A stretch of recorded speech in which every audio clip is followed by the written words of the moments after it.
Whenever people ask me what's your favourite joke about a sheep, I always answer with this. Knock knock. Who's there? The interrupting sheep. The interrupting sheep who baa. Obviously it works better when there's two people so you can actually interrupt, but I think it's still fairly funny with one person. What's interesting is that Zimmerman and West, famous linguists, would argue that the interrupting sheep was definitely a male sheep.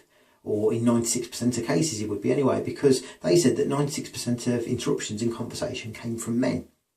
And that got me thinking about language and gender, and I thought that what I could do was use the tune of Pitbull and Kesha to help you understand this topic. So without further ado, let's talk about language and gender, specifically the 4 Ds. And if you try to just remember all 4 of them, then we'll be pleased. There's Robin Lakoff and Deborah Tannen and Deborah Cameron and Zimmerman and West. Yeah, Robin Lakoff gender and Deborah Tannen gender and Deborah Cameron and Zimmerman and West. So let's start off with my homie Oral Jespersen. He said that women weren't as smart as men. His views were challenged by Robin Lakoff. She said that women's weak language comes from having it tough. Gender. She called her theory deficit of gender, said that being a woman isn't quite lit. Gender. And if women speak clearly and speak their mind, then they just get caught in the double bind. Then came Zimmerman and West, said in conversation women speak less. As a man again dominance, I must confess. Who interrupts the most? Have a guess. Deborah Tannen came round next and left many feminists vexed. She said we just speak differently based on their sex, so it daily sounds different to Ant and Dec.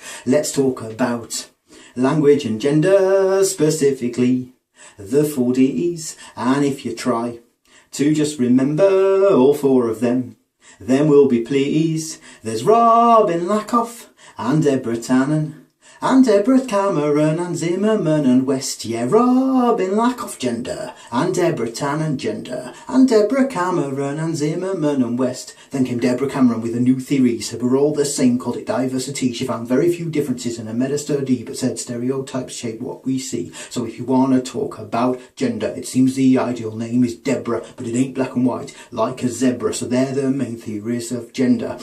Robin Lakoff, Deborah Tannen, Deborah Cameron, West and Zimmerman. Is the difference between women and men something that can change, and if so, when? Deficit and dominance, diversity and difference. I hope that you'll remember them hence and make some cue cards with your friends. Let's talk about language and gender, specifically the 4 Ds. And if you try to just remember all 4 of them, then we'll be pleased. So Robin Lakoff and Deborah Tannen and Deborah Cameron and Zimmerman and West. Yeah, Robin Lakoff gender and Deborah Tannen gender and Deborah Cameron and Zimmerman and West.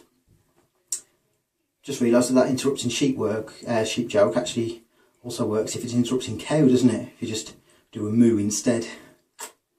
Well, now I've got an answer for the question, what's your favourite joke about a cow? Great.